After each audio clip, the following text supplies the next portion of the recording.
Welcome once again, my friends, and thank you for stopping by to listen to an old storyteller. Today we have a story from Tibet, and the title of this story is The Man and the Ghost. As you desire the sun, so you desire your friend's return. Tibetan proverb. Once upon a time, a man was walking along a narrow mountain path when he met a ghost. The ghost turned around at once and walked along beside him. The man was very much frightened, but didn't care to let the ghost know it.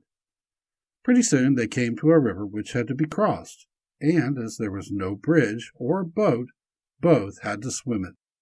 The man, of course, made a good deal of noise, splashing and paddling the water, while the ghost made none at all. Said the ghost to the man, "How does it happen that you make so much noise in the water?" The man answered, "Oh, I am a ghost, and have a right to make all the noise I want to." "Well," the ghost replied, "suppose we two become good friends, and I can help you, I will, and if you can ever aid me, you will do so." The man agreed, and as they walked along, the ghost asked him what he feared more than anything else in the world. The man said he wasn't afraid of anything he saw, though inwardly quaking all the while. Then he asked the ghost what he was afraid of. "Of nothing at all," said the ghost, "but the wind as it blows through the tall-headed barley fields." By and by they came near a city, and the ghost said he was going into town. But the man said he was tired and that he would lie down and sleep a while in the barley field at the edge of the city. The ghost went on into town and played havoc, as ghosts generally do.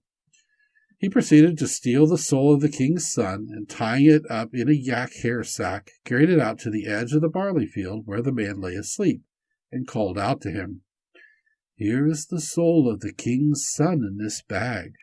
I'll leave it here for a while, and you can take care of it for me, as I have a little business elsewhere."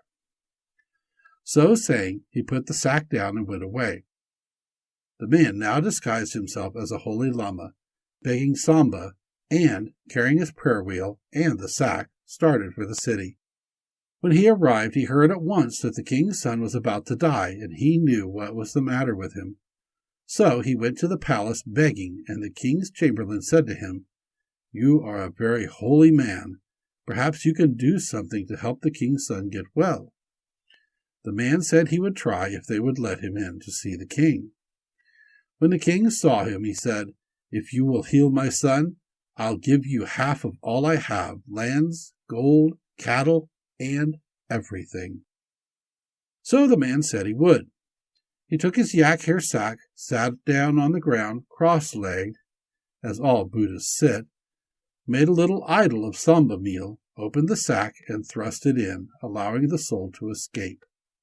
Then he tied the mouth of the bag with 9 knots, blew his breath upon it, said many charms and prayers over it, and while he talked, lo, they brought the king word that the boy was recovering.